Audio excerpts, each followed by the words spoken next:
It is time for our Saturday selections.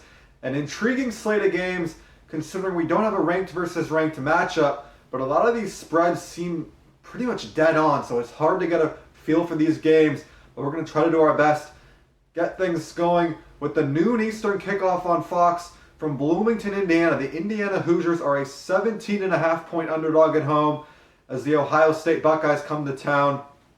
An interesting little tidbit for this game is Ohio State and Indiana, their last 3 meetings in Bloomington, 2 of those last 3 have been decided by a touchdown or fewer. Remember last year in Columbus, Indiana was only down 35-26 after 3 quarters. Of course, Ohio State pulled away late in the 4th of that game. You get Justin Fields and Ryan Day going on the road for the first time this season. It's that could be a reason for pause. The history of close games could be a reason for pause. But again, Ohio State was very impressive last week against Cincinnati. They recorded the shutout defensively. So I just think, while Indiana has looked good, hasn't been against the best of competition. And Ohio State, I think, they look the part so far. And so just basing this on what I've seen, I think Ohio State comes into Bloomington, pulls away late. I like the Buckeyes, though, to win this football game 38-17. Another noon Eastern kickoff, this one over on ABC. The Pitt Panthers and the Penn State Nittany Lions renew their rivalry out in Happy Valley, where the Nittany Lions are a 17-point home favorite. We all know James Franklin won't hesitate to run up the score against his rivals. For me, this game's going to come down to can Pitt's defense, which has been good so far this season, stop Penn State's rushing attack. If they're able to do so, there's a chance that Pitt can kind of control the clock of this game and kind of, ugly it up a little bit and get this game into the 4th quarter. If they can't, though, I think they're going to be in for a tough afternoon because their offense hasn't been consistent yet this season, struggling at times in the opener against Virginia and last week against Ohio. And Penn State's defense has been absolutely terrific so far this season. So if Pitt's defense isn't able to keep them close, I think it's going to be tough. I think their defense can keep this close for about a half or so. But again, I think Penn State pushes this game up a little bit down the stretch. Their tempo starts to wear down the Pitt defense. And I like Penn State to win at home 31-10. Another noon Eastern kickoff. These teams met last year out in Little Apple. Now they meet in Stark Vegas. Mississippi State is a 7-point home favorite against the Kansas State Wildcats. Again, it's a noon Eastern kickoff on ESPN. For me, Kansas State comes into this game having looked good so far this season, but they haven't really been tested yet. And of course, this game is going to be away from Kansas State now, going into Mississippi State, where the cowbells will be ringing. I think that could be an issue, and I think, again, the fact they haven't really been tested along the line of scrimmage is an issue. Their running game has been strong so far this season, and their head coach coming over from North Dakota State wants to have an identity of being able to run the football. But Mississippi State's defense is going to be capable of putting up a much better effort than any of their previous opponents have. And I think if Tommy Stevens is healthy enough to play in this football game, the rushing attack with him at quarterback and, of course, Kylan Hill at running back is going to kind of be just enough for Mississippi State to pull away from Kansas State. I like Mississippi State at home to win this football game 27-17. Moving ahead now to a 3:30 Eastern kickoff. This one is on CBS. Alabama and South Carolina meet for the first time at Williams-Brice Stadium since Stephen Garcia led the Gamecocks to an upset over Nick Saban and the Tide all those years ago. For me, this game comes down to South Carolina is breaking in a true freshman quarterback against Nick Saban and that defense, plus an offense with Tua Tagovailoa and those receivers that's going to be capable of putting up a lot of points.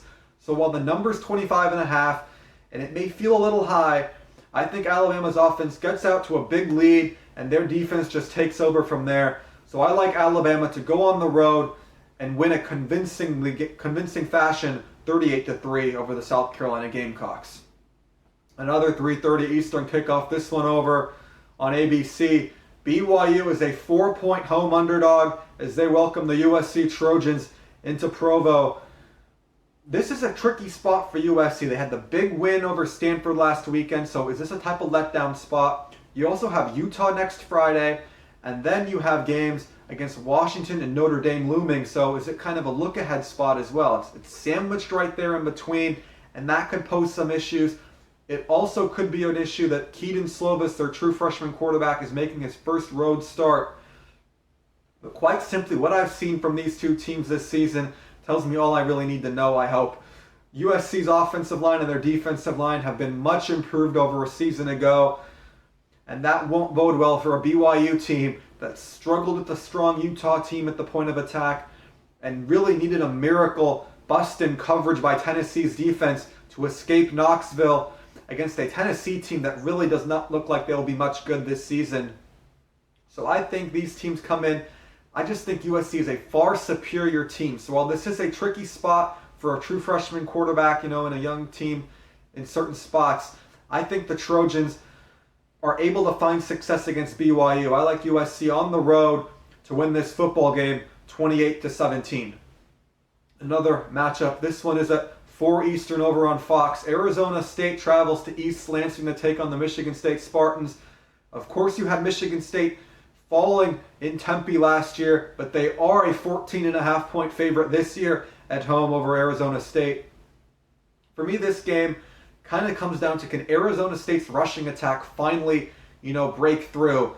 And that's not going to be an easy thing, considering that they're going up against the Michigan State rushing defense that's allowed negative 6 yards through 2 games. That's how good Michigan State's defense has been. Arizona State, of course, they have the true freshman quarterback, Jaden Daniels. So Eno Benjamin in this rushing attack is going to have to find a way to move the football. For Michigan State's offense, I know they looked good against Western Michigan last weekend. But again, this Arizona State defense represents a step up in competition. So I just kind of am in the position where I have to see Michigan State's offense against a quality defense before I can pick them to win this game by, more than 2 touchdowns. So while I like Michigan State in this game, I'm going to say Sparty only wins 26-17. Another interesting matchup between two teams. You have a 7 Eastern kickoff over on ESPN. The Florida Gators are an 8.5-point favorite over the Kentucky Wildcats. Of course, Kentucky beat the Gators a year ago down in Gainesville.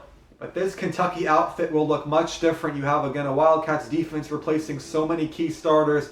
And star quarterback Terry Wilson now lost for the season. I said he's a star quarterback. They were kind of winning in spite of him, though. You have Kentucky. That defense lost all those guys. But Mark Stoops is a tremendous defensive coach, so I think he'll have his guys ready to play against Florida. And I'm just more worried about the quarterback position.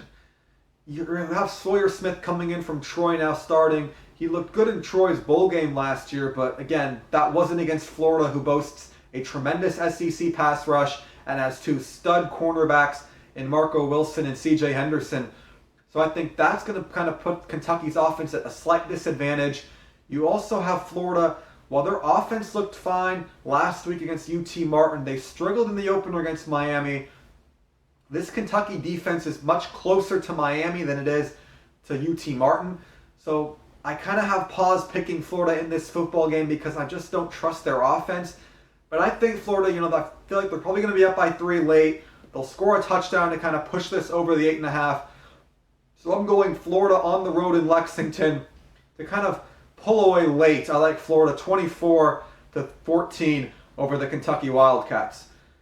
Another primetime game, 7:30 Eastern kickoff, as Virginia is a 7.5-point home favorite in Charlottesville as the Florida State Seminoles come to town.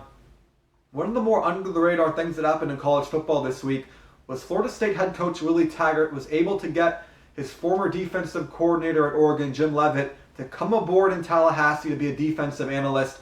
Jim Leavitt is a tremendous defensive coach, and I think he'll be able to improve this Florida State defense. But again, I want to see him do it before I pick them to compete or beat Virginia.